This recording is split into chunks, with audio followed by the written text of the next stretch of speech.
ሰላም ጤና ይስጥልኝ ውድ ተመልካቾቻችን እንደምን ቆያችሁ? ይህ በኢትዮጵያ አየር መንገድ እየተዘጋጀ የሚቀርብላችሁ ሳምንታዊው የኢትዮጵያ የተሰኘው የቴሌቪዥን ፕሮግራማችን ነው። በዛሬው ቆይታችን የኢትዮጵያ አየር መንገድ አህጉራዊ ተልዕኮ ስኬት ማሳያ የሆነውን የደቡብ አፍሪካ ቀጠና ከተቀረው ዓለም ጋር የማስተሳሰሩ ሂደት ምን ይመስላል የሚለውን ሊያጨዋውቱን እዚህ አጠገቤ በኢትዮጵያ አየር መንገድ የደቡብ አፍሪካ ቀጠና የሽያጭና ገበያ ትስስር ዳይሬክተር የሆኑትን አቶ አቤል ይፍሩን ጋብዤላችኋለሁ። እስከ ፕሮግራማችን ፍጻሜ አብራችሁን ቆዩ። አቶ አቤል እንኳን ደህና መጡ። አመሰግናለሁ። እናንተም እንኳን ደህና መጣችሁ። እንግዲህ የኢትዮጵያ አየር መንገድ አፍሪካን በብዙ ዘርፎች እያገለገለ ይገኛል። ለዛም የአፍሪካ ኩራት የሚለውን ስም ተጎናጽፈናል። ከዚህ አንጻር የኢትዮጵያ አየር መንገድ በደቡብ አፍሪካ ቀጠና ምን አይነት እንቅስቃሴዎች እያደረገ ይገኛል? እሺ አመሰግናለሁ። እንግዲህ እንደሚታወቀው የኢትዮጵያ አየር መንገድ ከኢትዮጵያ ባሻገር ለአህጉሩ ከፍተኛ አስተዋጽኦ እንደሚያደርግ ይታወቃል። በዋናነት በመንገደኞች በካርጎ ወይም ዕቃ ጭነት የተለያዩ አገልግሎቶችን እንሰጣለን። በአጠቃላይ ከሚሰጣቸው ሚናዎች እንደ አንዱ ቀጠና የደቡባዊ አፍሪካ ቀጠና አንዱና ትልቁ የኢትዮጵያ አየር መንገድ ኦፕሬሽን ያለበት ቀጠና ነው ወይም ሪጅን ነው። ካሉን ከአጠቃላይ አቬል የምናደርጋቸው መቀመጫዎች ወይም ለማርኬት ከምናስቀምጣቸው ማርኬቶች ትልቁ ከሚባሉት ቀጠና ነው። እንግዲህ ለአፍሪካ ያለው አስተዋጽኦ እጅግ ከፍተኛ ነው። ይህንን ደቡባዊ ቀጠና ከተቀሩት ዓለም ጋር በማገናኘት የሀገሮቹን የኢኮኖሚ በቱሪዝም በንግድ ቤተሰቦችን በማገናኘት ከፍተኛ ሚና እየተወጣ ይገኛል። የኢትዮጵያ አየር መንገድ በደቡብ አፍሪካ ቀጠናን ከተቀረው የዓለማችን ክፍሎች ጋር እያገናኘ ይገኛል። ከዚህ አንጻር የኢኮኖሚውና የማህበራዊ ፋይዳ ምን እያደረገ ይገኛል? የኢትዮጵያ አየር መንገድ ፋይዳው ምንድን ነው? እዚህ ላይ የደቡብ አፍሪካ ቀጠናውን ከተቀረው ዓለም ጋር ለማገናኘት እጅግ ከፍተኛ ሚና አለው። እንደው በስታቲስቲክስ ለመጥቀስ ያህል ለምሳሌ በደቡብ አፍሪካዊ ቀጠና ውስጥ 13 አገሮችን እንበራለን። በእነዚህ 13 አገራት ወደ 24 ዴስቲኔሽኖች ወይም ከተማዎች እንበራለን። ይህ ማለት አንዳንድ ሀገሮች ላይ በቀን አንድ በረራ ይኖረናል። አንዳንዶቹ ከተሞች ላይ ደግሞ ከአንድ ከተማ በላይ እስከ 3 ከተማ የምንበርባቸው ሀገሮች አሉ።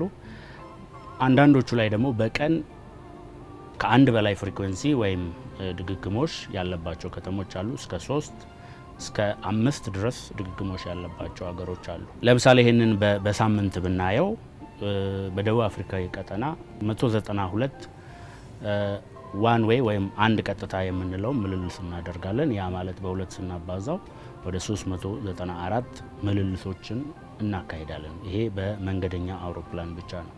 ያ ማለት እንደው በቀን 28 አውሮፕላኖቻችን በደቡባዊ ቀጠና አፍሪካ ላይ ይበራሉ ማለት ነው። እንግዲህ ይሄ የሚያሳየው ከተለያዩ የደቡብ አፍሪካ ሀገሮች ወደ ተለያዩ አህጉራት ወደ ተለያዩ ዴስቲኔሽኖችን መንገደኞችን እቃዎችን እናጓጉዛለን። ለአንዳንድ ሀገሮች እንደው ፓሰንጀርን ወይም መንገደኞችን ከማገናኘትም ባሻገር ነው።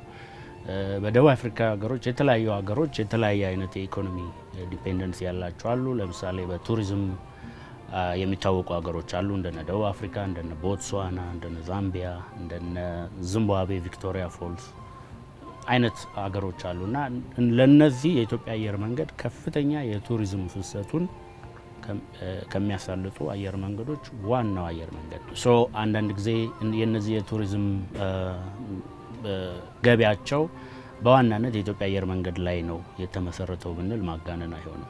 ከዛ ባሻገር ከተለያየ ዓለም ወደ አህጉሩ ኦር ከዚህ ቀጠና ወደ ሌላው ደግሞ የምናጓጉዘው የእቃ የተለያዩ ማቴሪያሎችንም ስለምናጓጉዝ እጅግ ከፍተኛ ሚና አለው። እንዲያው ከዚሁ ጋር በተገናኘ መንገደኞቹን ከማጓጓዝ በተጨማሪ የአየር ላይ የእቃ ጭነት ግልጋሎት እየሰጠ ይገኛል።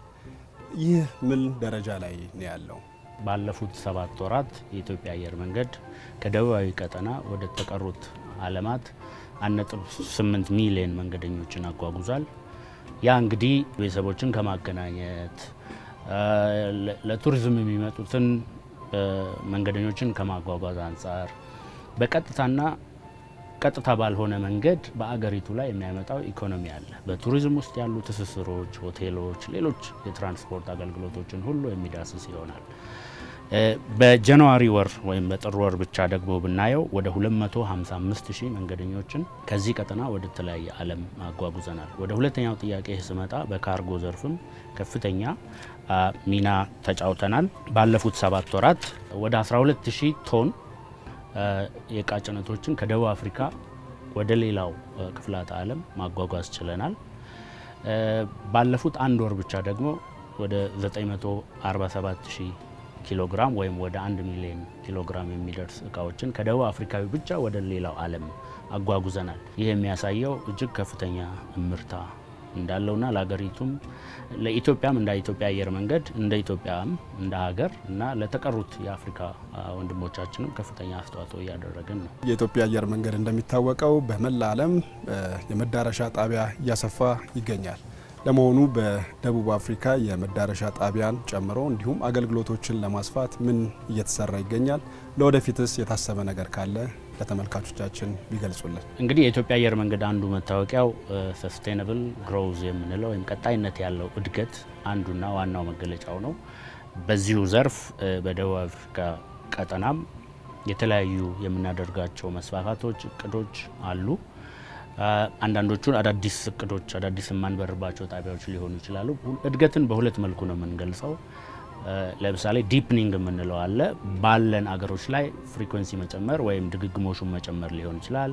አዳዲስ ከተማዎችን ከመክፈት አንጻር ሊሆን ይችላል። እነሱን በየጊዜው እያየን ስትራቴጂያችንን እናስተካክላለን። ሌላው እዚህ ጋር ሁላችንም እንደምንገነዘበው የደቡብ አፍሪካዊ ቀጠና ማደግ ወደ ሌሎች አገሮች ለምናደርገው እድገት ከፍተኛ ነው። ለምሳሌ ከአፍሪካ ወይም ከቀጠናው ከደቡብ አፍሪካ ቀጠና ትልቁን መንገደኛ የምናነሳው ወደ ዩሮፕ ነው በአንደኛነት።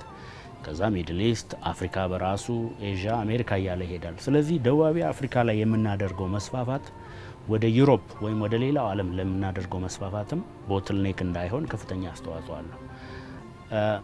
በሌላኛው መልኩም ዩሮፕ ላይ የምናስፋፋው ገበያ ለምሳሌ በቀጥታ ደቡብ አፍሪካ ላይ ማስፋፋት ማደግ እንዳለብን የተያዙ ናቸው። የኔትወርክ ካሪየር ስለሆንን በዛ መልኩ ይገለጣል። ስፔሲፊካሊ ወደ ጠየቀኝ ጥያቄ ስመጣ ለምሳሌ ተጨማሪ ከተሞች የምንበራቸው እናስባለን። ለምሳሌ በደቡብ አፍሪካ ደርባን ከዚህ በፊት ከኮቪድ በፊት የምንበራው ነበረ። አሁን እሱን ለመክፈት እያሰብን ነው። በሞዛምቢክ አካላ የሚባል ከተማ ለመግባት እንደ አዲስ ለመጀመር እያሰብን ነው። ባሉን በረራዎች ላይ ደግሞ ተጨማሪ ፍሪኩዌንሲዎችን እየጨመርን ነው። ለምሳሌ ወደ ዲአርሲ ኮንጎ ተጨማሪ በረራዎችን ማድረግ እንፈልጋለን። ኬፕ ታውን ከሚቀጥለው ወር ጀምሮ የነበረንን በሳምንት 11 በረራ ነው አሁን ያለን፣ ወደ 14 ከፍ እናደርጋለን። እድገታችን ተለዋዋጭ ስለሆነ በየጊዜው ጥናቶችን እያደረግን እየቀጠልን እያስፋፋን እንሄዳለን። በመጨረሻ የቀረ ሀሳብ ካሉት ለተመልካቾቻችን ቢያጋሩን። ከአፍሪካ ወደሚቀጥሉት ዓለማት የምናጓጉዛቸው የተለያዩ አፍሪካ ሀገሮችን ኢኮኖሚ የምንደግፍባቸው ያመረቱትን ምርቶች ለምሳሌ ፍሩትና ቬጂቴብልስ የምንለው ላይቭ አኒማሎችን እንዲሁም ደግሞ የባህር የሚበሉ ሲፉድስ የምንላቸውን ወደ ተቀረው ዓለም እናጓጉዛለን። ወደ አፍሪካ ደግሞ ከተቀሩት ዓለሞች ከቻይና፣ ከዩሮፕ፣ ከተለያዩ ሀገሮች የምናመጣቸው የአፍሪካን ኢኮኖሚ ሰፖርት የሚያደርጉ በጤናው ዘርፍ ለምሳሌ የፋርማሲቲካል፣ የኤሌክትሮኒክስ እንዲሁም የተለያዩ የማሽነሪ እቃዎችን ወደ አፍሪካ ወደ ደቡብ አፍሪካ ቀጠና እናጓጉዛለን።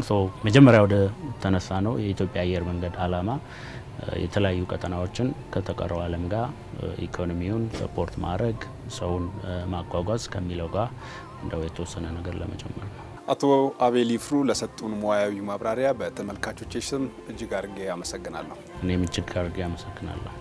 ውድ ተመልካቾቻችን የዛሬው ፕሮግራማችን በዚህ ያበቃል። እንደተለመደው ለአስተያየት ጥቆማችሁ በኢሜይል አድራሻችን corporate communication @ethiopianairlines.com አሊያም በማህበራዊ ትስስር ገጻችን ወይም በስልክ ቁጥር 0115174913 ወይም 0115178165 ላይ ይደውሉልን።